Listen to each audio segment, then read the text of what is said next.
Hey guys, welcome back to another video. आज बात करते हैं on another opportunity in the kitchen equipment manufacturing space. So बात करेंगे आज on Inflame appliances and क्या आउटलुक है, क्या बिजनेस मॉडल है, how the things are moving for the company. So थोड़ी सी बात करते हैं on that. See, so they are basically into the manufacturing of your kitchen chimneys, and 2-3 साल पहले they had their burners and hobs की capacity also they were having, but they had shut it down and they are planning to once again start them for the market, and they will be in the premium space for the kitchen hobs and your kitchen burners. सो ये तो था आपका on what they are selling. And see, they have two plants, one in Panchkula and second one is in Hyderabad. So आपका जो पंचकुला वाला plant है that is for your mass and affordable segment, जहाँ पे they sell your mass and affordable chimneys. Manufacturing वहाँ पर है इनकी. एंड जो हैदराबाद वाला जो प्लांट है that has recently commissioned, and वहाँ पे जो है they have the capacity for your premium chimneys. So that is the capacity and capacity of plants. So currently they are having 75,000 units of chimney manufacturing capacity, and so Hyderabad se they are selling premium ones, and from Panchkula they are selling your mass and affordable categories वाली chimneys. So अगर इनकी clientele की बात करें, so the clientele includes Sunflame, your Havells, Crompton, Cafe, iFlame, etc., etc. Good chunk of players in their portfolio. So बात करते हैं कि जो आपकी strengths है या फिर modes है, आप जो भी कह लो. So company has two modes when compared to other players. सो पहला मोड है इनका डिज़ाइन मोड, जो इनकी डिज़ाइन कैपेबिलिटीज़ है. सो देखो होता क्या है ना, we have different clients, they have different clients whether it's Sunflame और आई कैफ़े, हेवल्स, क्रॉम्पटन. सो होता क्या है, एवरी कंज्यूमर या इनके जो भी क्लाइंट्स है they have their presents in different different categories. उनका जो मार्केट सेगमेंट है दैट इज़ वेरी डिफरेंट. कोई है प्रीमियम कैटेगरी में, कोई है आपका मास अफोर्डेबल में, कोई है आपका मिड कैटेगरी में. सो ऑब्वियसली इनकी जो रिक्वायरमेंट्स है एंड इनकी जो कंज्यूमर्स की requirements that is very very different. जो आपकी प्रीमियम चिमनीज़ है दे हैव रिक्वायरमेंट्स, जो है आपको थोड़ा सा वैल्यू एडिशन चाहिए, आपको थोड़े ज़्यादा फीचर्स चाहिए, आपको थोड़ी सी प्रीमियम डिज़ाइनिंग चाहिए. फिर अगर आप मास अफोर्डेबल में आओगे तो आपको इतने आपके जो है फीचर्स नहीं चाहिए, बट जो आपकी core functionality that is important. फिर आपके अगर मिड वाली सेगमेंट में आओ तो आपकी फंक्शनैलिटीज़ इतनी ज़्यादा नहीं चाहिए, बट आपकी कोर फंक्शनैलिटी चाहिए. देन यू हैव योर थोड़ा सा, अगर आप बोलो वैल्यू एडेड फीचर्स लाइक आपकी थोड़ी सी नॉइज़ रिडक्शन हो जाए, आपकी एफिशिएंसी बढ़ जाए. सो every client has different requirements, whether it's on functionalities, features, or whether it's on your designs. सो आपके हर एक क्लाइंट्स को ऑब्वियसली, अब अगर आपके डिफरेंट क्लाइंट्स हैं एंड बेस सब चिमनी ही रहे, बट अगर आपको कोई डिफ्रेंसिएशन चाहिए so that will come from your designs. सबसे पहला तो अगर आप प्रोडक्ट को देख रहे हो तो you have to have different design capabilities, and आपके पास अच्छे डिज़ाइन होने चाहिए, and obviously you have to be differentiated on your design. So सबसे पहला इनका जो कोर कैपेबिलिटी है या स्ट्रेंथ है that is your designing. So they have a huge and good designing team जो आपकी डिफरेंट क्लाइंट्स को केटर करती है एंड उनके रिक्वायरमेंट्स के अकॉर्डिंग उनको डिज़ाइन करके देती है. सेकेंड वन जो इनका स्ट्रेंथ है या मोड है that is your backward integration. So जो आपके अदर प्लेयर्स हैं, जो आपकी चिमनीज़ वगैरह अभी करंटली बना के सेल कर रहे हैं, they are currently importing your raw materials and जो है डिफरेंट पार्ट्स वो जो है बाहर से इम्पोर्ट कर रहे हैं from China, and they are currently assembling in to India. But what they are doing, they are having backward integration and they are producing that particular raw materials या जो आपके कोर कॉम्पोनेंट्स है in house, and उसके बाद they are assembling it. So because of that आपका जो backward integration है उसकी वजह से you are having your differential of margins. So वहाँ से आपको 1-1.5% का जो है मार्जिन एक्स्ट्रा मार्जिन्स मिलते हैं। एंड आपकी जो डिज़ाइनिंग कैपेबिलिटीज़ है सो उसके बेसिस पे आपको 1-1.5% का जो है मार्जिन एक्सपेंशन मिलता है। सो ये 2.5 से 3% का आपको मार्जिन एक्सपेंशन मिलता है based on your current modes. So ये मैनेजमेंट ने कौन कौन में बताया। सो अब बात करते हैं ऑन दी कैपेसिटी। सो 75,000 की capacity eight this point of time है इनके पास पंचकूला एंड हैदराबाद में। और जो हॉब्स की जो कैपेसिटी है जो ये रीस्टार्ट करने की बात कर रहे हैं, सो अगले 2-3 क्वार्टर में they will be starting their hobs and burners वाला सेगमेंट भी ये स्टार्ट कर देंगे। And they will remain in to your premium category, मतलब जो आपके हायर एंड वाले जो बर्नर्स और स्टोव्स है वहीं पे ये जो है सेलिंग करेंगे। बिकॉज जो आपके लो या फिर आपके अफोर्डेबल मास अफोर्डेबल सेगमेंट वाले जो बर्नर्स एंड हॉब्स है वहाँ पे आपके मार्जिन जो है इतने स्टेबल नहीं है। सो वहाँ पे आपकी मार्जिन के लिए बहुत फाइट करनी पड़ती है। So they will remain in your premium segment, ये मैनेजमेंट ने कहा है। एंड अगर आप बात करो ऑन योर चिमनी कैपेसिटी तो 75,000 यूनिट्स की अभी इनके पास कैपेसिटी है। And they are currently utilising around 50% of the capacity. बात करते हैं इनके नए प्रोडक्ट्स की।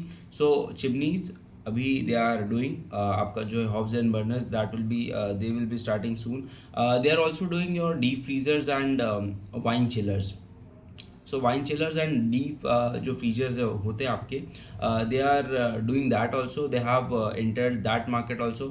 दे are currently in to very initial stages and वो जो है वहाँ से अपनी कैपेसिटीज़ को currently they do not have any capacity. I think they are outsourcing and जो है वो सप्लाई कर रहे हैं। So they have done few shipments and they are currently in two developing markets. Point number 1। Point number 2, deep freezers और wine chillers के अलावा they are coming with OTGs, your burners toasters and ovens। Then they are coming in dish washers. So dish washers और आपकी जो है OTGs की capacity they will be doing. But at this point of time अभी जो है आपका धीरे धीरे करके जो है दे will be coming with their capacities. They have foreign into your deep freezers and wine chillers. And धीरे धीरे करके जैसे जैसे मार्केट डेवलप होगा कुछ अच्छी कैपेसिटी या अच्छा मार्केट शेयर ये गेन कर लेंगे, उसके बाद जो है ये अदर प्रोडक्ट्स भी लॉन्च करेंगे। सो ये पॉइंट था आपका प्रोडक्ट मिक्स पे। सो अभी करेंटली जो है इनका मेन फोकस या मेन जो प्रोडक्ट है दैट इज चिमनी एंड उसी से जो है आपका मेजर रेवेन्यूज़ आ रहा है। आई हैड आज the management about your product mix की आगे चल के क्या प्रोडक्ट मिक्स हो सकता है whether for deep freezers and आपका जो है हॉब्स एंड बर्नर्स वाला category. But management told that they are into very initial stages and obviously they will need some time to grow and gain some substantial market share in the coming future. So उन्होंने कोई भी एक figure नहीं दिया कि what will be the percentage that will be coming from other products other than chimney. So वो था point. अब eight this point of time मुझे ये कंपनी अच्छी क्यों लग रही है उसके बारे में बात करते हैं। सो ऑब्वियसली इनकी जो हैदराबाद वाली कैपेसिटी आई थी, सो इनिशियल आपके रैंप अप वाले जो चैलेंजेस होते हैं दे वर फेसिंग दैट। उसके बाद वो चैलेंजेस सॉर्ट हुए। इसके बाद ऑब्वियसली अब जब आपके ये जो प्रोडक्ट्स है चिमनीज़ ये आपके बल्क प्रोडक्ट्स है, बड़े प्रोडक्ट्स है। सो अगर कुछ भी डिले होता है इन शिपमेंट्स या आप लॉजिस्टिक्स में कोई डिले होता है तो you have to store that products for your clients. So हुआ क्या, ऑब्वियसली अब आपकी क्लाइंट्स के प्रोडक्ट्स भी अलग अलग होते हैं। So you have to have a separate facility to store them for your different client. जैसे आपका सनफ्लेम के लिए आप एक फ्लोर पे स्टोर करोगे, आप जो है कैफ़े के लिए कुछ अलग जगह पे स्टोर करोगे। सो दे वर फेसिंग दैट चैलेंज कि इनके पास वेयर हाउसिंग की कैपेसिटी नहीं थी। सो अभी जो इनके 2 फ्लोर्स लाइव हो चुके हैं for the capacities warehousing की कैपेसिटीज़ के जो इनके अभी इनिशियल जो कैपेसिटीज़ है पंचकूला हैदराबाद में। सो वहाँ पे इनकी बिल्डिंग्स रेडी हो रही है एंड मई जून तक इनकी जो है 4 स्टोरी बिल्डिंग आ जाएगी फॉर स्टोरिंग योर प्रोडक्ट्स।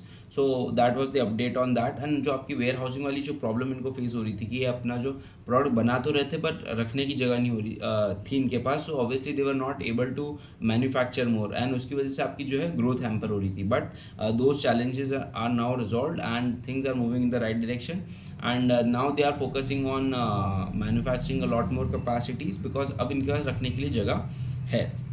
बात करते हैं Q3 रिजल्ट्स की। सो Q3 they had done a volume growth of 44% and आपका रेवेन्यू ग्रोथ ऑफ 59%। सो ये जो 15% का एक्स्ट्रा आपका ग्रोथ आ रहा है that is coming from your value growth. So ये वैल्यू ग्रोथ भी majorly is coming because of your value added products या फिर आपका प्रीमियमाइजेशन। जो आपकी हैदराबाद वाली जो कैपेसिटी अभी आई है जहाँ से आप प्रीमियम प्रोडक्ट्स बेच रहे हो, सो ये जो 15% वैल्यू ग्रोथ आ रही है वो आपकी बिकॉज ऑफ प्रीमियमाइजेशन की वजह से आ रही है। प्रीमियमाइजेशन में भी what they are doing, they are now integrating your BLDC motors. So BLDC motor simpler terms में दीज जो मोटर्स की आप यूज़ कर रहे हैं their chimneys, they are more efficient and जो है आपका पावर कम कंज्यूम करती है और जो आपका नॉइज़ वगैरह ये प्रोड्यूस करती है वो भी जो है आपके ट्रेडिशनल जो मोटर्स यूज़ हो रही है उससे कम नॉइज़ प्रोड्यूस करती है। So because of that they are able to charge a premium from their clientele. So 15% is coming from value growth. बात करें आपका यूटिलाइजेशन इज एट 50%। नाउ अब जो है फ्यूचर आउटलुक क्या है आपका। सो करेंटली इनके पास कैपेसिटीज़ है 50% की अभी capacity they have to utilize. So capacity ramp up will take time. So अगले 2-3 सालों के लिए the management is targeting a growth of 40-50% and that will be coming from this 50% your capacity that is being left to utilize. Second आपका जो ये hobs and burners वाले category है that they are restarting, तो वहाँ से growth आएगा। And your आपका जो डीप फ्रीजर्स एंड जो वाइन चिलर्स वाला कैटेगरी है वहाँ से आपका ग्रोथ आएगा। So these are the revenue drivers that will contribute in the coming futures. बात करें मार्जिन की, so obviously they are already at good margin levels when compare to other peers because of their backward integration and design modes. So obviously margin will sustain और obviously जैसे जैसे आपकी capacity utilize होगी you will start getting operating leverage. So operating leverage means obviously आपकी जो per unit की cost है that will slowly come down because आपकी अभी central team की जो cost है या आपकी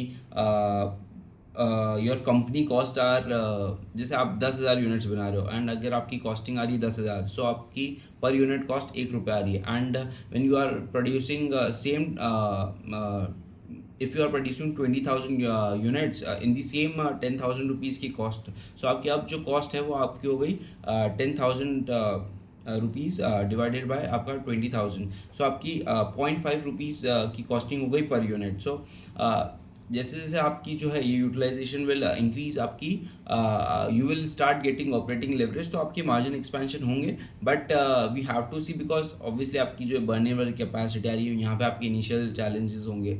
देन फिर आपका डीप फ्रीजर्स और वाइन चिलर्स में आपको you have to do branding, आपको थोड़ा सा कम जो है मार्जिन में आपको you have to sell those product to gain market share. So obviously वहाँ से जो है आपके मार्जिन थोड़े से डाइल्यूट भी होंगे। सो ऑल एंड ऑल आपके यहाँ से मार्जिन सस्टेन रहेंगे and sustainable margin will hover around the same levels at जो अभी at this point of time है। So that is on the margin. अब बात करें कैपेसिटी की, तो कैपेसिटी इनके पास अभी सफिशिएंट है and with the new products coming in they will add capacities. So अभी उसके बारे में कोई मेजर अपडेट्स नहीं है। सो मेजरली जो आपकी ग्रोथ आएगी that will be coming from chimneys and ये 40-50% की growth they will be able to do in the next 2-3 years. So very bullish on in flame appliances. So capacity wise things are okay. आपका जो new product mix है that is okay, आपका revenue growth that is good. So margin expansion की बात करें so that will also happen. So all and all everything is good for in flame appliances. Currently I do not have any positions but I intend to build some positions in flame in the coming future. At this point of time, the current market capitalization is around 215 crores and आपका अगर P की बात करें so obviously 37 का P अभी at this point of time है। अगर मैं प्रॉफिट एंड लॉस इसकी पिछले साल की प्रॉफिट की बात करूँ तो 3 करोड़ का profit they have done and 6 crore का भी eight this point of time पिछले जो है ट्रेलिंग 12 मंथ्स का चल रहा है। सो 4, 2, 6 और 1, 7, सो 7 crores they have already done this year and from the run rate that they are doing, so 4, 2, 6, 7 and I think 10 crores they will be easily achieving this year. and अगर मैं बात करूँ अगले साल तो 15 करोड़ 14 से 15 crore they will easily cross for the next year based on the growth guidance that they have given. So अगर मैं 40-50% की भी ग्रोथ मान के चलता हूँ एंड वही ग्रोथ मैं बॉटम लाइन के लिए भी ले लेता हूँ, सो ऑब्वियसली 14-15 करोड़ की ग्रोथ आ रही है. एंड अगर अभी at this point of time की जो इनकी आपकी क्या मार्केट कैपिटलाइजेशन है उस पर अगर मैं 15 करोड़ का जो है पैट लेता हूँ तो मेरा कुछ पी आ रहा है 14 का. एंड अगर मैं 14 करोड़ का पैट ले लेता हूँ so it is coming around 15. तो ऑल एंड ऑल 15 to 20 के पी में जो है के फॉरवर्ड पी में we are getting a company that is targeting 40-50% of growth. So obviously आपका जो है पी तो बहुत ही सस्ता है एंड आपकी growth guidance is very good. Obviously धीरे धीरे करके they will be capturing more market share. आपका चिमनीज में they will be getting market share, hobs and kitchen में they will be getting market share, फिर deep freezers and wine chillers में they will be getting market share. So overall the future for the company is looking good, but only execution needs to be tracked because obviously बहुत छोटी company है and आपका market size भी छोटा है. सो कितना market share ये जो है गेन कर पाएंगे, कितना मार्केट शेयर ये ले पाएंगे, एक्सपोर्ट्स में क्या करेंगे. सो we have many unanswered question at this point of time, but let's see.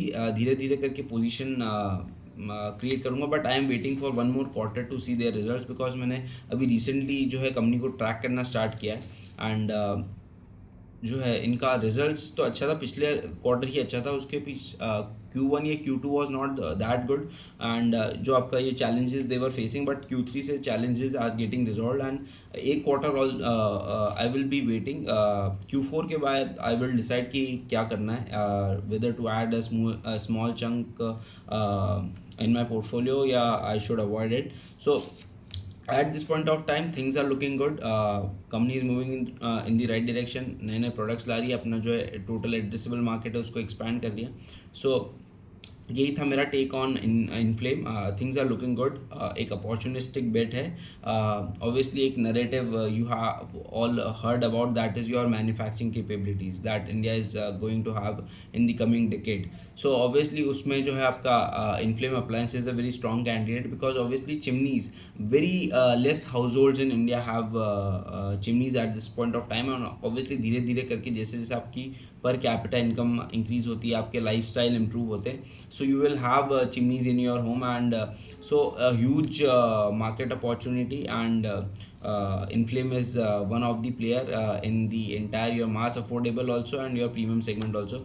So a good candidate, but एक Q4 का जो है execution I need to see before adding some position because see I have a very bad experiences of adding a small portion of these kind of companies and उसके बाद जो है they had not deliver what they talked about. But जिस हिसाब से management ने बात करी कॉन कॉल में, I seem to be confident that they will be achieving the guidance that they have given. But एक quarter I will be waiting and उसके बाद I will be taking a decision to whether add or whether skip the company.